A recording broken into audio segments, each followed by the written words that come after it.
Hello दोस्तों, आज हम 13 मार्च 2022 के करंट अफेयर्स देखेंगे। पहला क्वेश्चन है, पेटीएम पेमेंट्स बैंक पर तत्काल प्रभाव से नए खाते खोलने पर प्रतिबंध लगा दिया गया है। ये किसने लगाया है? तो इसका आंसर होगा भारतीय reserve bank, RBI, reserve bank of India full form होता है आरबीआई का।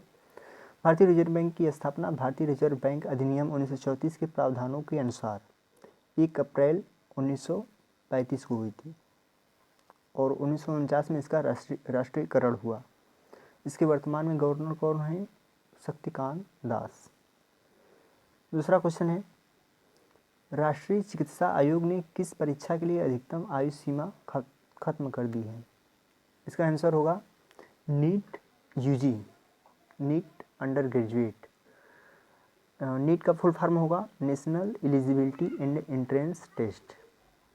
तीसरा क्वेश्चन है, किस प्रसिद्ध गोल्फर को हाल ही में औपचारिक रूप से world golf hall of fame में शामिल किया गया है?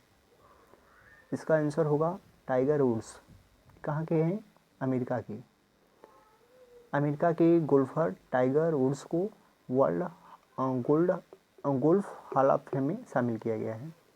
अगला क्वेश्चन है, किसे कोलगेट पोल्मोलिव इंडिया लिमिटेड का सीईओ एवं एमडी नियुक्त किया गया है? इसका आंसर होगा प्रभा नरसिम्हन को। अगला क्वेश्चन है, किस केंद्रीय मंत्री ने मध्य प्रदेश के ग्वालियर में पहले ड्रोन स्कूल का उद्घाटन किया है? इसका आंसर होगा केंद्रीय नागरिक उड्डयन मंत्री ज्योतिरादित्य सिंधिया जी ने। अगला क्वेश्चन है, एमएसएमई इंक्यूबेशन डिजाइन और आईपीआर योजनाओं के समीकरण के रूप में शुरू की गई नई योजना का नाम क्या है? इसका आंसर होगा एमएसएमई इनोवेटिव स्कीम। एमएसएमई का फुल फॉर्म होगा ministry of micro small and medium enterprises. अगला क्वेश्चन है, फाल्कलैंड्स मैरीटाइम हेरिटेज ट्रस्ट और हिस्ट्री हिट्स ने मिलकर किस जगह 107 साल पुराने डूबे जहाज को खोज निकाला है? इसका आंसर होगा अंटार्कटिका में। अंटार्कटिका में डूबे 107 साल पुराने जहाज को खोज निकाला गया है। किसने ये सब किया है? दो संस्थाओं ने मिलकर किया है, फाल्कलैंड्स मैरीटाइम हेरिटेज ट्रस्ट और हिस्ट्री हिट्स ने मिलकर। अगला क्वेश्चन है, किस राज्य सरकार ने मुख्यमंत्री चाय श्रमिक कल्याण प्रकल्प योजना की शुरुआत की है? इसका आंसर होगा त्रिपुरा राज्य सरकार ने। त्रिपुरा की राजधानी है अगरतला। इसके यहाँ के मुख्यमंत्री हैं विप्लव कुमार देव। तो त्रिपुरा राज्य सरकार ने यह योजना शुरू की है। इस योजना के अंतर्गत 7000 चाय बागान श्रमिकों के लिए यह योजना लाभकारी होगी, जिसमें 75 व्यक्ति महिलाएं हैं। अगला क्वेश्चन है, राष्ट्रीय युवा संसद महोत्सव का तीसरा संस्करण कहाँ आयोजित किया गया है? इसका आंसर होगा संसद के सेंट्रल हॉल नई दिल्ली में। इंपॉर्टेंट पॉइंट्स देख लेते हैं। राष्ट्रीय युवा संसद महोत्सव का उद्देश्य 18 से 25 वर्ष से कम आयु के युवाओं की आवाज़ सुनना है, जो आने वाले वर्षों में सार्वजनिक सेवाओं सहित विभिन्न करियर में शामिल होंगे। राष्ट्रीय स्तर के शीर्ष 3 युवा विजेताओं को समापन समारोह के दौरान लोकसभा अध्यक्ष के समक्ष बोलने का अवसर मिलेगा। वर्तमान में केंद्रीय खेल मंत्री कौन है? अनुराग ठाकुर। इसकी अध्यक्षता किसने की थी? केंद्रीय खेल मंत्री अनुराग ठाकुर ने राष्ट्रीय युवा संसद महोत्सव 2022 की अध्यक्षता की थी। राष्ट्रीय युवा संसद महोत्सव 2022 की थीम क्या थी? इसकी थीम थी be the voice of new India and find solution and contribute to policy. अगला क्वेश्चन है, विडेम डेमोक्रेसी रिपोर्ट 2022 में भारत कौन से स्थान पर रहा है? इसका आंसर होगा 93वें स्थान पर। 179 देशों की लिस्ट में भारत 93वें स्थान पर रहा है। शीर्ष 3 देश कौन कौन थे?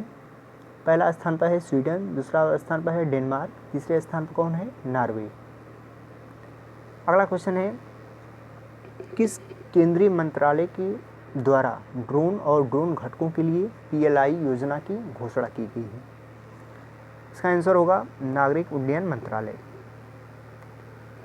अगला क्वेश्चन है, किस केंद्रीय मंत्री ने हाल ही में दिल्ली में पूसा कृषि विज्ञान मेला 2022 का आयोजन किया है? इसका आंसर होगा केंद्रीय कृषि एवं किसान कल्याण राज्य मंत्री श्री कैलाश चौधरी जी ने नई दिल्ली में इसका आयोजन किया था। इसकी थीम क्या थी? तकनीकी ज्ञान से आत्मनिर्भर किसान। IRDAI के नए चेयरमैन कौन बने हैं? इसका आंसर होगा देवाशीष पांडा। अगला क्वेश्चन है, तमिलनाडु के थूथुकुडी में तैरते हुए सौर ऊर्जा संयंत्र की स्थापना किसके द्वारा की गई है?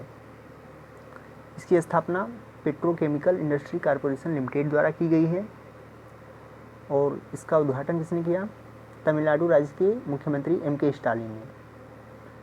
तमिलनाडु के बारे में जान लेते हैं। तमिलनाडु दक्षिण भारत का एक राज्य है। इसकी राजधानी है चेन्नई। यहाँ के मुख्यमंत्री हैं MK स्टालिन जी। तो MK स्टालिन जी ने 150.4 करोड़ रुपए की लागत से निर्मित भारत के सबसे बड़े तैरते सौर ऊर्जा संयंत्र को थूथुकुडी तमिलनाडु में स्थापित किया है। इस तैरते सौर ऊर्जा संयंत्र में सालाना 42 मिलियन यूनिट बिजली पैदा करने की क्षमता है। सौर ऊर्जा संयंत्र शुरू करने का उद्देश्य पर्यावरणीय रूप से स्थायी बिजली उत्पादन प्रदान करना और कार्बन फुटप्रिंट को कम करना इस सौर ऊर्जा संयंत्र का उद्देश्य है। अगला क्वेश्चन है, सर्वोच्च न्यायालय ने 4 धाम परियोजना के उच्चाधिकार प्राप्त समिति के अध्यक्ष के रूप में किसे नियुक्त किया है? इसका आंसर होगा अर्जुन कुमार सीकरी जी को नियुक्त किया गया है। अगला क्वेश्चन है, हाल ही में किसे राष्ट्रीय वित्तीय रिपोर्टिंग प्राधिकरण यानी NFRA के अध्यक्ष के रूप में नियुक्त किया गया है? इसका आंसर होगा अजय भूषण पांडे। अजय भूषण पांडे अशोक कुमार गुप्ता का स्थान लेंगे। NFRA का फुल फॉर्म होगा नेशनल फाइनेंशियल रिपोर्टिंग अथॉरिटी यानी हिंदी में राष्ट्रीय वित्तीय रिपोर्टिंग प्राधिकरण। ये ऑडिटिंग पेशे के लिए एक स्वतंत्र नियामक रूप में कार्य करता है। इसकी स्थापना 1 अक्टूबर 2018 को हुई थी।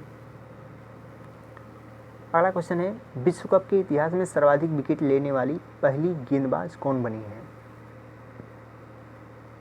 इसका आंसर होगा भारत की झूलन गोस्वामी। झूलन गोस्वामी ने ऑस्ट्रेलिया की लिन फिलिप्सन जिन्होंने 39 विकेट लिया था उनका रिकॉर्ड तोड़ दिया है।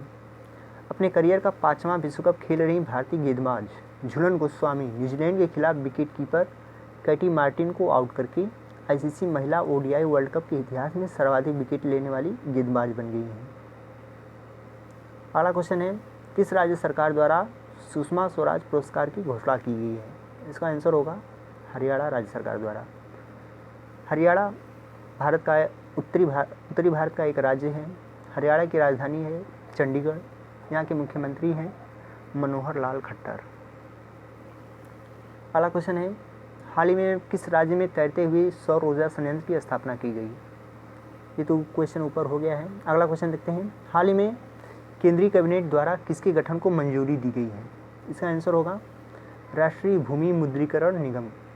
राष्ट्रीय भूमि मुद्रीकरण निगम की स्थापना के गठन की मंजूरी केंद्रीय कैबिनेट द्वारा हाल ही में दी गई है। अगला क्वेश्चन है, हर साल विश्व गुर्दा दिवस कब मनाया जाता है? इसका आंसर होगा मार्च के दूसरे गुरुवार को इस वर्ष मनाया जाता है। मार्च के दूसरे गुरुवार को, और इस वर्ष यह 10 मार्च को मना है। इसकी थीम क्या थी? इसकी थीम थी बेहतर किडनी स्वास्थ्य के लिए ज्ञान की खाई को पाटना। अगला क्वेश्चन है, स्कॉच ग्रुप द्वारा जारी Skoch state of governance ranking 2021 में कौन सा राज्य शीर्ष स्थान पर रहा है? इसका आंसर होगा आंध्र प्रदेश। तो आंध्र प्रदेश की राजधानी है विधायी राजधानी इसकी है अमरावती, कार्यकारी राजधानी है विशाखापट्टनम और इसकी न्यायिक राजधानी है कुर्नूल। आंध्र प्रदेश पहला भारत का ऐसा राज्य है जहां जिसकी 3 राजधानी है। हैदराबाद से 2014 में तेलंगाना अलग हुआ।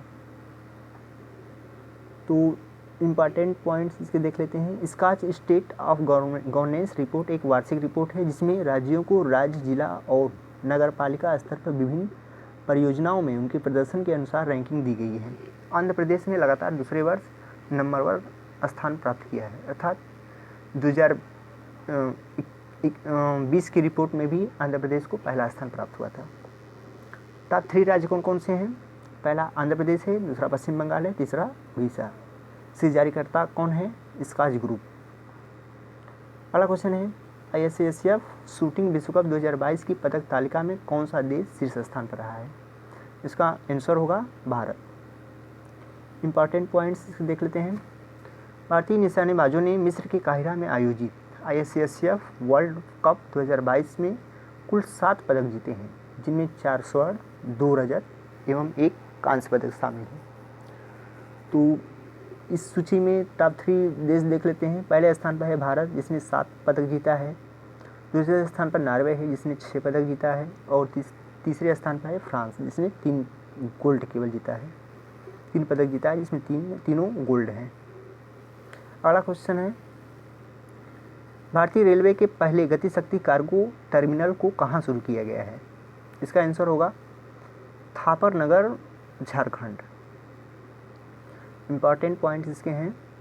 गति शक्ति मल्टी मॉडल कार्गो टर्मिनल को प्रधानमंत्री नरेंद्र मोदी के विजन, गति शक्ति और रेल मंत्रालय की नीति के अनुरूप मैथन पावर लिमिटेड द्वारा भारतीय रेल के आसनसोल डिवीजन थापर नगर में सफलतापूर्वक शुरू किया गया है। थापर नगर झारखंड में है। भारतीय रेलवे की स्थापना 16 अप्रैल 1853 में हुई थी। 16 अप्रैल 1853 में भारत में पहली रेलगाड़ी बम्बई से ठाणे के बीच 18 किलोमीटर की दूरी तय की थी। किसके शासनकाल में? उसमें अंग्रेजों का शासनकाल था। अंग्रेजी गवर्नर जनरल उसमें भारत का था लॉर्ड डलहौजी। भारतीय रेलवे का मुख्यालय कहाँ है? नई दिल्ली में है। वर्तमान में रेलवे मंत्री हैं अश्विनी वैष्णव। रेलवे बोर्ड के वर्तमान अध्यक्ष और CEO कौन हैं? विकी त्रिपाठी, विनय कुमार त्रिपाठी। विकी त्रिपाठी का फुल नेम है विनय कुमार त्रिपाठी। RPFS महानिदेशक कौन है? संजय चंद्र। स्वतंत्र भारत के पहले रेल मंत्री कौन थे? जॉन मथाई। अगला क्वेश्चन ये समाप्त होता है दोस्तों।